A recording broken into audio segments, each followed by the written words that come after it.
Annavaram cinema తర్వాత పవన్ కళ్యాణ్ గారికి ఏదైనా స్టోరీ చెప్పారా?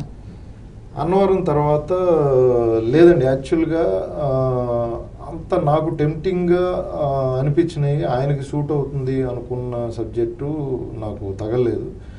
ఆ తర్వాత మళ్ళీ అప్పుడప్పుడు కలిసినా కూడా అంటే ఈ సబ్జెక్టు ఇది అంటే ఆబ్లిగేషన్గా మనం వాళ్ళ దగ్గరికి వెళ్ళకూడదు. ఇప్పుడు వాళ్ళకి ఒక ఇమేజ్ ఉంది, ఆ ఇమేజ్ని నిలబెట్టగలిగిన ఒక సినిమా మళ్ళీ మనం చేయగలము అన్న నమ్మకం ఉంటే మనం ఈ సినిమా చేస్తే మీకు నాకు ఇద్దరికి కెరీర్లో ప్లస్ అవుతుంది బాబు అని నేను మాట్లాడడానికి అవకాశం ఉంటుంది.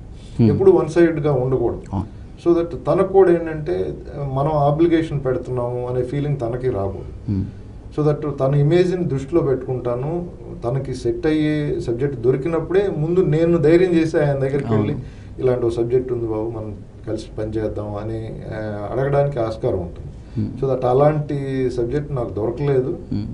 సో ఇంకా ఆ ధైర్యం చేయలేదు థర్డ్ కాంబినేషన్ చేద్దాం బాబు అని అడగడానికి. సో సండే అంటే తను పాలిటిక్స్లోకి వచ్చినా కూడా సినిమాలు వదలకుండా చేస్తారని ఆశ నాకు. అలాంటి ఒక అంటే చిరంజీవి గారు వచ్చారు, సో చిరంజీవి గారు వెళ్ళిపోయారేమో మళ్ళీ సినిమాలోకి రారని చాలామందిని డిసప్పాయింట్ అయ్యారు. సినిమా లవర్స్గా ఆయన్ని అభిమానించేవాళ్ళు. బట్ ఇవాళ ఏంటంటే అభిమానులందరినీ సాటిస్ఫై చేసేలాగా లక్కీగా ఆయనకి టైం కుదరడం, మళ్ళీ సినిమాలోకి రావడం, మళ్ళీ 5 ఏళ్ళైనా ఆయన్ని జనం మర్చిపోలేదు, ఆ ఇమేజ్ చెక్ చేయలేదు.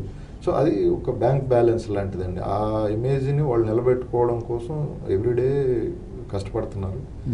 సో ఆయన సక్సెస్ అయ్యారు కాబట్టి ఈయన కూడా అలాగే చిరంజీవి గారు కూడా చెప్పారు తను పాలిటిక్స్లోకి వచ్చినా కూడా సినిమా అనేది వదలకుండా ఉంటే బాగుంటుంది.